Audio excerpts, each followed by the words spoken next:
Time is running out for the San Antonio Spurs as Jeremt Sochan is due for a contract extension, but a certain deadline that will determine his status after this season is rapidly approaching. We have to dive into the Jeremt Sochan contract talks and some comparables that he is very likely to get near, but not just that. The Spurs have been making moves. The final roster cuts have been announced, and some fans are up in arms about what happened. We got to break it all down coming up here, and we'll start with this. Per Hoops Hype, the Spurs have waived Adam Flagler, Micah Potter, and Stanley Umude. In addition, the Spurs have signed and waived James Banks, Jamari Bouya, and Kyle Mangas. Jamari Bouya, legend, Austin Spurs legend, of course. The roster is ready for the regular season with 18 players. And so the first reaction I saw to a lot of this is, well, why did we waive these guys, right? Well, the simple answer is that there's not enough spots on the team. Again, your regular season roster in San Antonio, you need a certain number of guys. So what does this mean then? Well, with these guys being waived, first off, I want to give a shout out to guys like Micah Potter, Stanley Umude. They were brought in on Exhibit 10, which are training camp deals, and they're fighting for roster depth and development minutes in Austin, but they both showed they belong. And yeah, absolutely. I would also argue Adam Flagler had a great little stretch as well, but you can see Stanley Umude, 24-25 G League stats, 18.7 points per game, 4.5 boards. He shot 37% from three, and you can see he had some pretty good preseason games there. 13-2 against the Jazz, 3 points against the Pacers, 8 points against the Pacers the second time around, and he was pretty good. And Adam Flagler, he looked like he belonged for sure in the preseason there. He played a bit of, back in July in Summer League, but against Guangzhou, he put up 10 points, 6 assists, I think a lob to Wemby as well. Now, don't bother too much with those G League stats from last year because it was just one game, maybe 2 games, I believe. But yeah, he did look really good in the G League last year, and he brought some excellent shooting. Micah Potter as well, which is a guy whose stats I don't have here, but he absolutely showed that he has the ability to knock a three ball down with the rest of them, and he was quite physical, so really, really nice stuff from them. But what this ultimately means is that Bismack Biyombo has secured a spot. Now, I didn't think this was necessarily in question. I think he's kind of the perfect third guy to go along with Wemby and Cornette at that 5 position. And again, Kelly Olynyk will probably play some minutes there as the season goes on as a guy who can shoot 40% from 3. We'll see when he's healthy how the Spurs want to deploy him. But Bismack Biyombo, as you can see here, he brings leadership and rim protection and great character. I mean, ever since we brought him in last year, he started 26 of his 28 games last year. Of course, that will change now. He's now the third stringer. But to have Bismack Biyombo on this team is such a feel-good thing for the Spurs, and you know those locker room guys are so important. We saw it with Udonis Haslem with the Miami Heat for so many years. And I don't claim to know that Bismack has that same level of impact on the Spurs locker room, but ultimately when you're making these moves, you're making these decisions, you are keeping the guys that give your team the best chance to win in general on any given night. And guys like, Micah Potter is sort of a big, but he can't replicate what Biyombo gives, right? And with the Spurs lacking some center depth for years, especially that rim protection depth behind Wembanyama, if, say, a Cornet injury were to happen, God forbid, knock on wood right now, Biyombo can fill in those spot minutes. He's 33. I don't know is it just me or does Biyombo feel like he's 37? He's not, right? He's 33 years old. I want to remind you guys of that. But he brings leadership. He brings locker room presence. And while I really hope to see these other guys thrive, I think it's going to be very interesting to watch the Spurs this year. And a final note on this, again, to have these guys waived, the question as to, why were they waived? We get their G League rights, right? So right now in the G League, again, our main two-way guys like Harrison Ingram, Riley Minix, David Jones Garcia, as far as I understand, we have G League rights to guys like Flagler, Potter, and Umude. Now, they could get claimed by other teams and stuff, but I don't anticipate that. I anticipate the Austin Spurs being a really nice funnel where if we do have injury trouble, the Spurs can make the best of it. So I'm very intrigued by that. Leave your thoughts on all that down below, but we got to transition quickly into Jeremt Sochan, and I talked about it. Time is running out, and the main reason for that is this.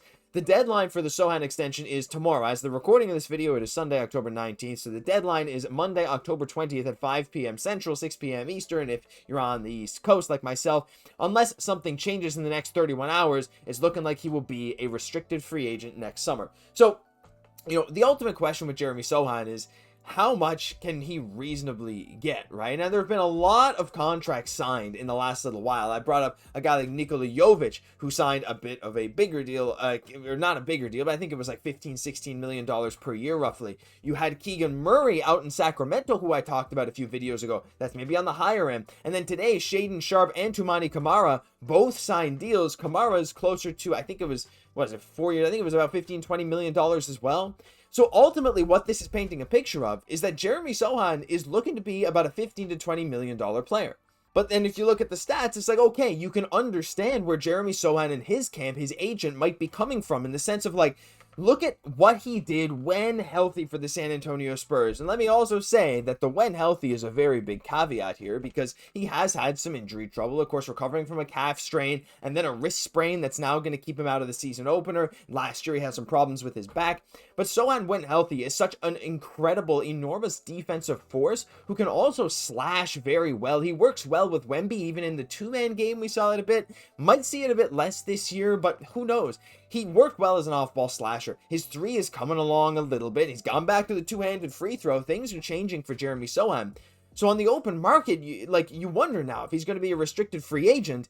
San Antonio, luckily, has the ability to, work in give him a bit of a decent contract, a sizable one, should I say, for now. But the thing is, in the future, when you look at the Spurs payroll, guys like Stephon Castle, guys like Dylan Harper, Wembanyama, these extensions are going to be coming in very soon. And with Fox on the max contract, you have to be very prudent with what you do, right? With a Jeremt Sochan extension, you can't just go throw him $25 million and say he'll probably grow into it. I wish we could, right? And if we were a little bit, if we didn't have a Wembanyama that makes this team theoretically a perennial contender within the next year or 2, 3, I don't know. Maybe I'm getting ahead of myself. You might not worry about this too much because he's one of your young guys. You want to lock him up. But a team-friendly deal would do wonders for this team. And the question is then, will this happen? And to me, if I'm just giving my straight up opinion, I actually don't see a deal being struck before that deadline, simply because Jeremt Sochan has been hurt.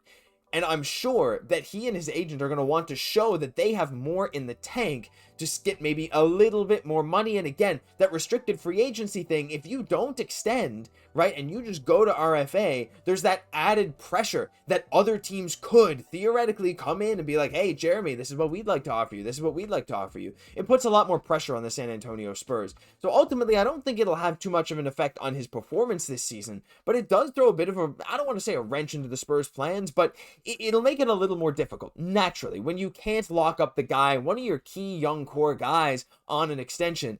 I think his open market value, again, 16 to 22 million, and I'd rather keep him under 20. And I think as you approach 20, it might be getting a bit iffy. Again, the defense is so good, and the Spurs look so good defensively. He very well could be an anchor alongside Wembanyama for many years and years and years to come. But yeah, the time is running out right now, and I still want to see Sochan a Spur for a long time. But look, you see him in a lot of mock trades. Does his lack of shooting cause him to be a little bit of an odd man out when we're looking at future trades to make this team better? I don't know, right? I love Jeremt Sochan. You guys know that. But as the days go by, I start to wonder, like, is there a world where I could see us moving on from him? But maybe that's a topic for another video. Thank you for watching this one. And let me know all your thoughts on the young guys, the waivings, the Jeremt Sochan extension, all that down below. Thank you for tuning in every single day here at Spurs Digest. I'm your host, Josh Gosse, and I'll catch you in the next one.